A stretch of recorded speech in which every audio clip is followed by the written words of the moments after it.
حدیث کے راوی ہیں، مشہور حدیث جس کو حدیث جبریل کہا جاتا ہے کہ آپ صلی اللہ علیہ وسلم کی محفل میں ایک شخص آیا اور کیا تھا؟ شدید بیاض الثیاب، انتہائی سفید کپڑے اس شخص نے پہنے ہوئے، شدید سواد الشعر، انتہائی سیاہ بال، لا یرا علیہ اثر السفر ولا یعرفہ منا احد. کتنی عجیب بات ہے، کہہ رہے ہیں ہم میں سے کوئی اسے جانتا بھی نہیں تھا لیکن اس پہ سفر کے کوئی آثار تھے بھی نہیں. تو بہت عجیب سی بات ہے یا نہیں ہے کہ ایک بندے کے اتنے سفید کپڑے، جبکہ وہ اس محلے کا بھی، کیونکہ پہلے تو اونٹوں پہ پیدل آتے تھے نا، تو بھائی میلے کپڑے ہوتے ہیں، ہم کہتے ہیں پتہ نہیں کہیں سے کہاں سے آیا ہوگا، مصر سے آیا ہوگا، شام سے آیا ہوگا، کہیں سے آیا ہوگا. وہ لوگ تو سب ایک دوسرے کو جانتے تھے، جیسے گاؤں میں جانتے، صدیوں سے اکٹھے رہ رہے ہیں، لیکن کپڑوں کی سفیدی سے لگ رہا ہے بھائی مقامی آدمی ابھی نہا دھو کے آیا ہے، مگر ہم میں کوئی اس کو جانتا نہیں. اور ایسا جوان کہ اس کے انتہائی سیاہ بال، اور نبی سے اتنی بے تکلفی کا اظہار جیسے کوئی پرانا دوست ہو. حتی اسند رکبتیہ الی رکبتیہ ووضع کفیہ علی فخذیہ، اپنے گھٹنے نبی کے گھٹنوں کے ساتھ ملا دیے، ایسے دو زانوں چپک کے بیٹھ گیا، اور اپنے ہاتھ اپنی یا نبی کی ران مبارک پہ رکھ دیے. تو کتنا عجیب منظر ہے. لیکن حضرت عمر فرماتے ہیں ہم میں یہ گویا حدیث کا مفہوم ہے کہ ہم میں ہمت نہیں ہوئی کہ نبی سے پوچھے کہ یہ کون ہے. بھائی دیکھ رہے ہیں بس جو بھی منظر ہے دیکھتے رہو ہو کیا رہا ہے. بھائی نبی جب نہ اس کو ڈانٹ رہے ہیں نہ اسے کچھ کہہ رہے ہیں، ہوگا کچھ ہمیں نہیں پتا. اور پھر آگے کیا فرماتے ہیں کہ نبی سے سوال پوچھا، یا محمد اخبرنی عن الاسلام، آپ مجھے بتاؤ اسلام کیا ہے.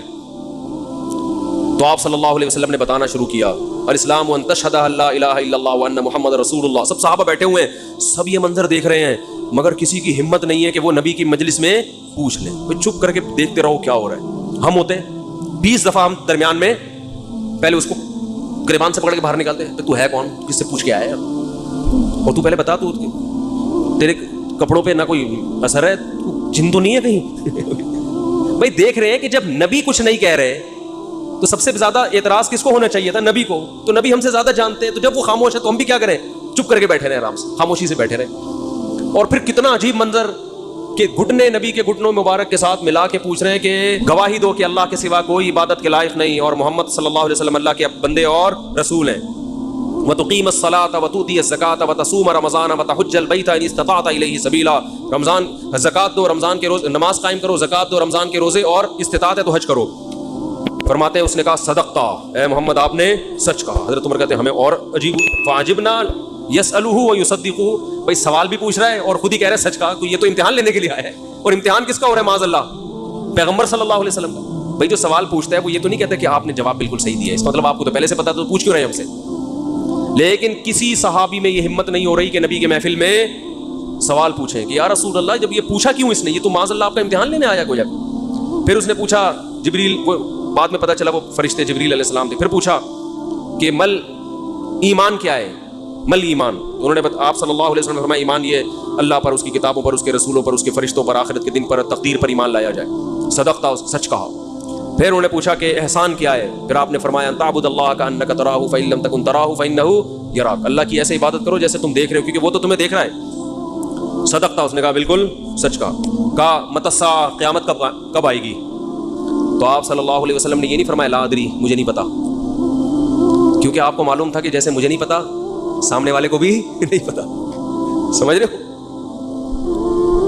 یہ کسی کو بھی نہیں پتا. تو یہاں آپ نے جواب میں یہ نہیں کہا مجھے معلوم نہیں ہے، بلکہ آپ نے بتا دیا کہ جیسے تمہیں معلوم نہیں ہے، یہاں تم صدقتا نہیں کہہ سکتے، جیسے مجھے معلوم نہیں ہے تمہیں بھی. اس لیے آپ نے فرمایا مل مسئول عنہا باعلم من السائل. عربی بڑی خاندانی زبان ہے، خدا کی قسم. عربی جو ہے نا بڑی پیاری زبان ہے، کسی کو صحیح آتی ہو تو عربی کی بلاغت کا عربی میں ہی مزہ ہے. مل مسئول عنہا باعلم من السائل، جس سے پوچھا جا رہا ہے وہ پوچھنے والے سے زیادہ نہیں جانتا.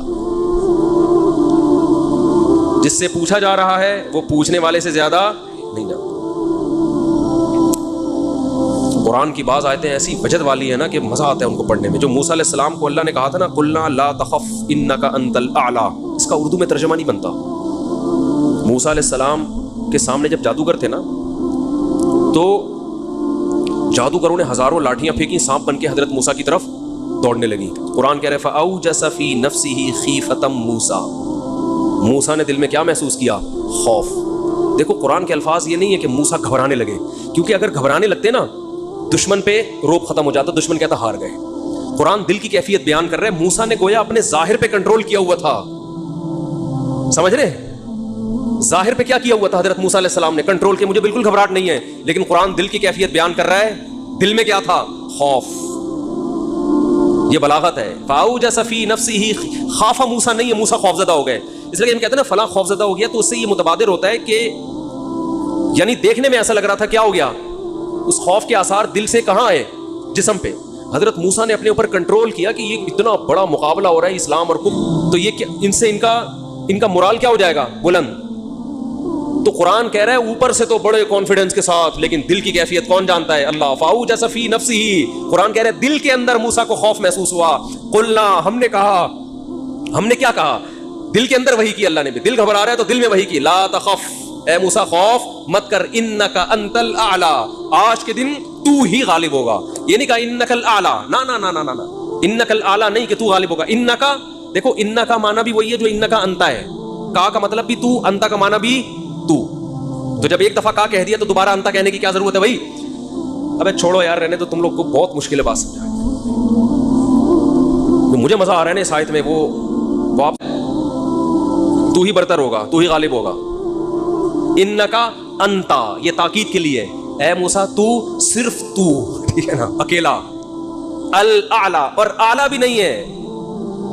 اصولی طور پر خبر پر الف لام داخل نہیں ہوتا. گرامر کے لحاظ سے اصولی طور پر انکا انتا اعلی ہونا چاہیے، یا انکا، سوری انتا نہیں، انکا اعلی. مبتدا معرفہ ہوتا ہے، خبر کیا ہوتی ہے؟ نکرہ. سمجھتے نہیں ہو بات؟ جب پڑھو گے نہیں رات کو تو سمجھو گے نہیں بات. انکا اعلی ہونا چاہیے. اے موسیٰ تو غالب آ جائے گا، یہ مطلب ہوگا سیدھا سیدھا ترجمہ اس. اللہ نے اعلی پہ الف لام لگا دیا. الف لام جب لگتا ہے نا کسی، تو وہ کسی اسپیسیفک چیز کو کہتے ہیں. جیسے کتاب کا مطلب کوئی بھی کتاب، الکتاب کا مطلب کوئی اسپیسیفک، کوئی خاص کتاب. آپ جب کہتے ہیں بندہ آیا ہے، بچے گھر میں آ کے بتا رہے ہوتے ہیں پنجاب میں بندہ آیا ہے، کراچی میں کہتے ہیں آدمی آیا ہے کوئی. یہ بندہ کا لفظ پنجاب سے امپورٹ ہوا ہے. کراچی میں لوگ کہتے تھے کوئی انسان آیا ہے، کوئی آدمی آیا ہے، تو پنجاب میں کیا کہتے ہیں اس کو؟ بندہ آیا ہے. اچھا شگون کے انسان کا بچہ بن جائے وہ بندہ بن جائے، ٹھیک ہے نا. تو ہم جب کہتے ہیں کوئی بندہ آیا ہے، یہ ایک بندہ آیا ہے، تو وہ ان نون ہوتا ہے. ابو کو بتا رہے ہوتے ہیں ابو ایک انکل آئے ہیں، اس کا مطلب کیا ہوتا ہے؟ کوئی ہے. لیکن اگر ایسا بندہ آیا ہو جس کا آپ کو پتا ہو، یعنی پہلے آ چکا ہو اور آپ اس کے انتظار کر رہے ہو، وہ اسپیسیفک وہ بندہ آ چکا ہو، تو عربی میں کہیں گے البندہ. بندہ عربی کا لفظ نہیں، لیکن میں سمجھانے کے لیے. جا رجل، یو سڑے راغلے، یو سڑے کہیں گے نا، یو سڑے راغلے، موقع دے کے بھاگ لے. ایک بندہ آیا ہے، جا الرجل، تو اس کا مطلب وہ ایک مخصوص بندہ ہے جس کا پہلے سے آپ کی کھوپڑی میں تصور ہے. تو قرآن کہہ رہا ہے انکا انت الاعلی.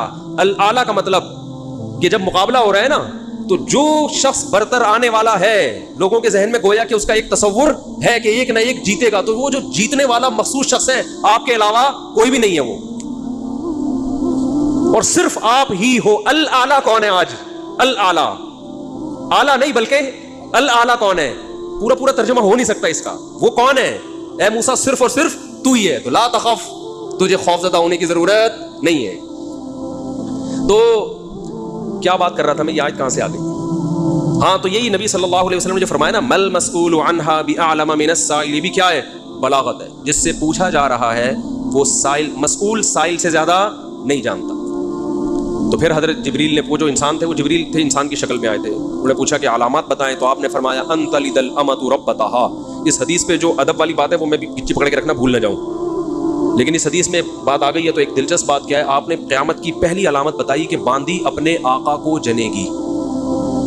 یعنی لونڈی اور غلام سے جو بچہ پیدا ہوگا وہ ماں کا بیٹا کم اور ماں کا باپ بولو زیادہ، ماں کا مولا اور ماں کا آقا زیادہ ہوگا.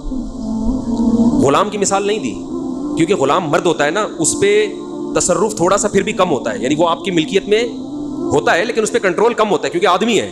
جب عورت آپ کی ملکیت میں ہوتی ہے، لونڈی، اس پہ وہ تو کمزور ہے نا، اس پہ کیا ہوتا ہے؟ آپ کا تصرف زیادہ. تو جو مکمل غلام اور باندی تھی،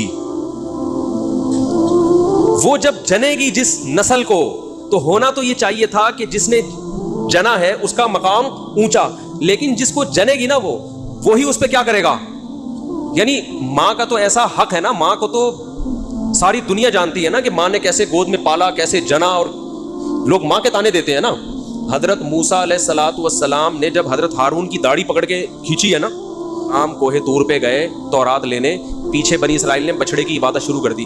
ہارون علیہ السلام کو نگران بنا کے گئے تھے کہ ذرا ان کی حفاظت کرنا, بڑے نالائق لوگ ہیں, دائیں بائیں نہ ہو جائے. تو جب واپس آئے تو دیکھا کہ وہ کیا کر رہے ہیں, بچڑے کی عبادت. تو حضرت موسیٰ کو سب سے پہلے غصہ کس پر آیا؟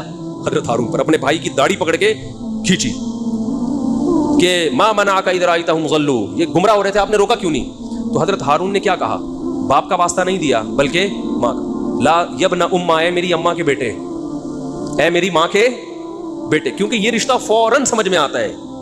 ماں کا واسطہ کیونکہ محبت کی علامت ہے نا.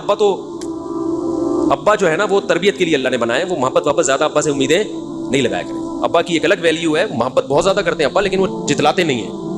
وہ کہہ رہے ہیں تمیز سے زیادہ لاڈ پیار دکھاؤ گے نا ابا, یہ ہو گیا تمیز سے بیٹھ وہاں جا کے آرام سے, ٹھیک ہے نا, یہ بات ہے ادب تمیز.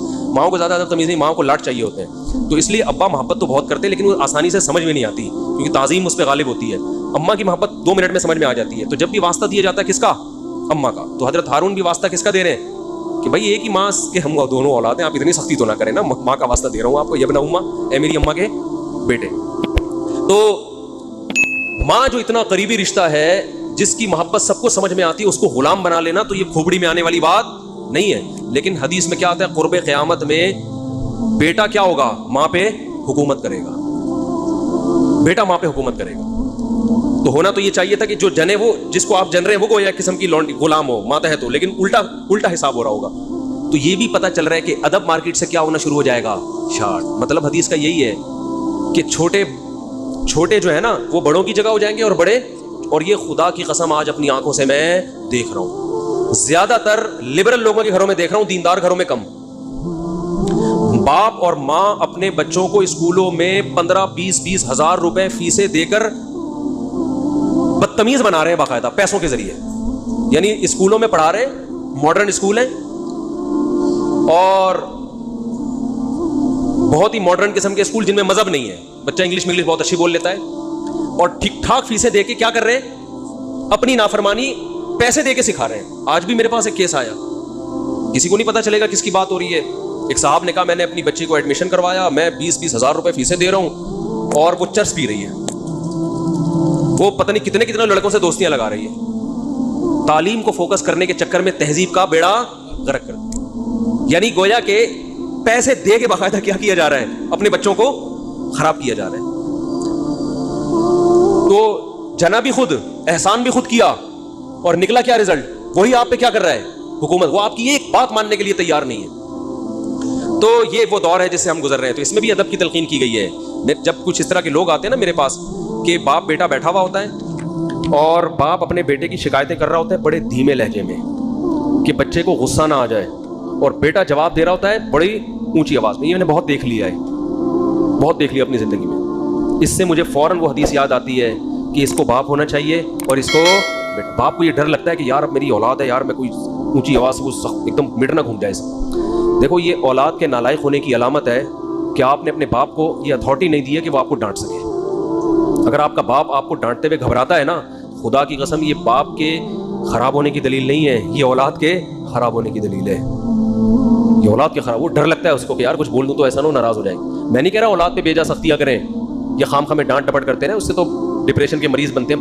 ماں باپ ظلم بھی کرتے ہیں. اس پہ میں انشاءاللہ بیان کروں گا کہ میرا ارادہ, میں نے جو سینٹ میں بل پیش ہوا نا کہ ماں باپ کو اولاد پہ ہاتھ اٹھانے کی اجازت نہیں, شوہر کو بیوی کو ڈانٹنے کی اجازت نہیں, یہ بالکل خلاف ہے, لیکن اس کا ناجائز فائدہ بھی اٹھایا جاتا ہے. تو ماں باپ کو بلا وجہ اولاد پہ ہاتھ اٹھانا شرعن جائز. آج ایک صاحب بحث کرنے لگے کہ میں اپنے بچے کو تھپڑ مار سکتا ہوں. میں نے کہا آپ کو اجازت شریعت نہیں دی ہے کہ بلا وجہ آپ اپنے بچے پہ ہاتھ اٹھائیں, اور خاص طور پہ نابالغ پہ. نابالغ کے حقوق اسلام میں بہت زیادہ ہیں. ماں کو اجازت نہیں اپنا غصہ آپ کسی اور پہ نکال کس پہ رہی ہے. میں نے ماؤں کو دیکھا ہے طبیعت خراب ہے, جھنجلا رہی, بچے کو پڑھ کے طبیعت سے کوٹ دیا اس کو بیچارہ. بعض بچے ماں کی چنگیز خان جیسی مائیں ہوتی ہیں, وہ بچے ٹھٹر کے ان کی جو گروتھ ہے نا وہی رک جاتی ہے ان کی. اتنا سختی کا ماحول انہوں نے گھر میں دیکھا ہوتا ہے. تو یہ نہ باپ کے لیے جائز ہے اور نہ ماں کے لیے. تو اس میں علماء کے واقعات بھی سناؤں گا کہ اپنی اولاد کو مارنے سے پہلے کیا ان کے اصول تھے کہ ہم زیادتی نہ کر بیٹھے. تو یہ بھی ہے. اچھا خیر, تو جلدی سے بات کو یہ سمیٹ کے ختم کرتا ہوں. کیا ہو گیا. تو رسول اللہ صلی اللہ علیہ وسلم کی محفل میں حضرت جبریل آئے تو حضرت عمر فرماتے ہیں, تو حضرت عمر رضی اللہ تعالیٰ عنہ فرماتے ہیں فلبثت ملیہ, میں نے جب یہ منظر دیکھا تو میں بہت دنوں تک ٹھہرا رہا. یعنی کچھ دن گزرنے کے بعد بھی حضرت عمر کی ہمت نہیں ہوئی کہ نبی سے پوچھے کہ یا رسول اللہ یہ کون تھے, یہ کیا ہے احترام, کہ بھئی ایسا نہ نبی صلی اللہ علیہ وسلم ناراض ہو جائیں. خود کیوں نہیں بتا رہے؟ بھئی یہ اہم بات ہوتی تو آپ صلی اللہ علیہ وسلم تو خود معلم تھے, خود بتاتے. تو فرماتے ہیں کچھ دن کے بعد خود نبی نے مجھ سے پوچھا کہ عمر جانتے وہ شخص کون تھا؟ میں نے کہا اللہ اس کے رسول ہی زیادہ جانتے ہیں. فرمایا ھذا جبریل اتاکم یعلمکم دینکم, یہ جبریل تھے, انسانی شکل میں آئے تھے تمہیں تمہارا دین سکھانے کے لیے. اس سے پتہ چلتا ہے کہ تعلیم کا صرف یہ طریقہ نہیں ہے کہ استاذ بیٹھ کے بچوں کو پڑھاتا رہے سارا دن بیٹھ کے. یہ نیچرل وے آف ٹیچنگ ہے کہ ایک ماحول بنا دیا, ایک شخص آ رہا ہے, صحابہ اچھا پھر ایک تعجب کی فضا قائم کی گئی تاکہ نا ان کو یہ محفل یاد رہے. اگر ایسا ہی ہوتا وہ نارمل ڈریس, سفر والے ڈریس میں آتے تو یہ تو نارمل مجلس ہے, کوئی مسافر آیا. ایسا ایک مخمصے میں ڈالا گیا کیونکہ جب کوئی ایسی عجیب سی محفل ہوتی ہے نا تو دماغوں میں بیٹھ جاتی ہے, اس کا ایک ایک منظر یاد رہتا ہے. تو اس سے ماحول کی تبدیلی کا بھی انسان پہ اثر پڑتا ہے. تو صحابہ کیا کر رہے ہیں, نبی صلی اللہ علیہ وسلم سے سوال پوچھنے سے پہلے ایک اور واقعہ سنا کے بس یہ میں ٹاپک ختم کرتا ہوں. ایک اور واقعہ ہے, حدیث میں آتا ہے کہ آپ صلی اللہ علیہ وسلم نے ظہر یا عصر کی نماز پڑھائی, صحیح حدیث ہے. اس میں آپ نے 4 کی جگہ 3 رکعتیں پڑھا دی. کتنی؟ 3. اب صحابہ سوال نہیں پوچھ رہے کہ یا رسول اللہ یہ آپ سے غلطی سے ایسا ہوا ہے, کیا ہوا ہے, خوف زدہ. حضرت ابو بکر اور عمر بالکل پیچھے بیٹھے ہوئے ہیں. حدیث میں آتا فہابا ان یتکلماہ, آپ گھبرائے کہ آپ اس بارے میں نبی سے سوال پوچھیں. کیوں؟ ہو سکتا ہے نبی کو اس بات پہ غضب آ جائے کہ بھائی جب میں نے 3 پڑھائی ہیں تو میرے 4 پڑھنے سے جب چاہا کہ ہاں تمہاری یہ نیکی لکھی جا رہی ہے تو حلال کی طرف آؤ اور کسی کی مت سنو. سمجھتے ہو, بائک پہ گاڑی پہ پہلے سے موسٹ وانٹڈ لکھ کے لگا دو, کسی کی مت سنو, اس میں ٹینشنیں آئیں گی, برداشت کرو اللہ کے لیے. سمجھتے ہو, میں اپنی ٹینشنوں کے قصے سنانا شروع کر دوں آپ پاگل ہو جاؤ گے, آپ کہتے ہیں مسا بڑے